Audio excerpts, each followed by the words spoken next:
Gary from Florida Sports Park in Naples. It's the four-wheel and off-road Jamboree Suncoast Nationals. Hi, everybody. I'm Gary Lee, and welcome to Trucks and Tractor Power on the Nashville Network. And as always, I'm joined by my sidekick, Army Armstrong. Army, we're right along Alligator Alley, just off the Everglades, and there's always that concern for what might crawl out of the swamp. But today, the monster truck veterans are more concerned with the newcomers. There have been some surprises in round one. Yeah, some of these new kids on the block, if you will, the new litter of dogs coming into this thing, have found out when they come down to sea level, horsepower doesn't mean a whole lot. They can make just as much horsepower as the guys have been beating them up all year long. So what I'm seeing is some of these new pups of this new litter I was talking about, they could be pit bulls before this day's over. Let's take a look at some highlights now from round one competition. When round one came about, Andy Brass was a quick qualifier, but he rolled in against one of the new pups we were talking about, a kid named Brian Welch, driving a Chevrolet in a far lane. And before the afternoon was over, Brian Welch would have something to brag about as he will go into the next round. Andy Brass was disqualified. Andy was disqualified for going out of bounds. The fast qualifier's a spectator, and he talked to Army.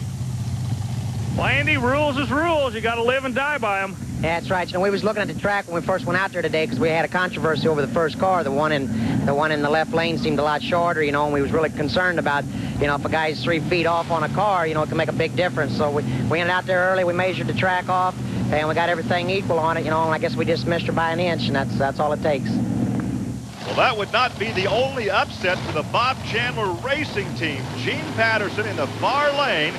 He's in Bigfoot. He's taking on the newcomer Pam Votters. She's driving a new truck called the Boogie Van, and believe me, she's got a future in this sport. Oh, ever so close. There's the time of the run, but ever so close on the margin of victory. But hey, it doesn't matter if it's an inch or a mile. Pam takes the victory. You think the crowd doesn't love that? An ecstatic Pam Votters talked to Army.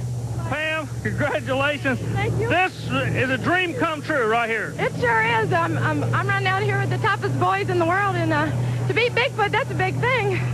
Your crew and you have worked hard. You came out with this. A lot of people said that they didn't think you could drive the vehicle. You've proven them wrong. You have put the truck out. You are the person to beat. Congratulations. Thank you very much, Army. If it wouldn't have been for my husband, all the friends, our crew chief Bob, if it wouldn't have been for all them back home, I wouldn't have been able to do it. Thank you, guys. Right. Yeah. Fans love Pam Votters. For the best time from round one would be turned in by Fred Schaefer in the Barefoot Dodge, taking on Kirk Dabney, USA 1. And watch Kirk Dabney hand grenade the engine. Yeah, he kicked a rod right out the side of the engine when he settled down after the final jump. About an $18,000 tag right there. But Schaefer, he laid the law down with a 556, Gary. Now watch this expensive smoke screen, the right side of your screen. There it is. A lot of RPM when he got it up in the air. See, that's what caused that. Well, just barely outshone by Schaefer's time was that of his teammate Ken Deppy in the Dodge Express. He took on Wayne Smozanik in Tropical Thunder. There's Ken Deppy's time of 5:58. You better believe these Dodge trucks are here to play hardball. There's Mark Hall, the executioner, in the far lane. John Moore, the no-problem Ford, in the near lane. That's a great view from our crush cam, Gary. Yeah, time to duck and cover when Mark goes over, and there's his good time of 6:13. So, a great crowd on hand in the sunshine in Naples, Florida. We're coming back with round two action. Stay with us. Welcome back to Florida Sports Park here in Naples, where Ford trucks present the Penda four-wheel and off-road Jamboree Suncoast Nationals, a part of the BF Goodrich Performance Series. Round two matchups now. Moving Violation will take on the Dodge Express. The Boogie Van against the Executioner. Snakebite had a bye in round one. He'll take on Barefoot in round two. One of the big stories in Naples is the fact that the Dodge, the Mopar boys, are starting to flex their muscles. Now, earlier in the day, I had a chance to talk to Ken Deppy about the lane situation.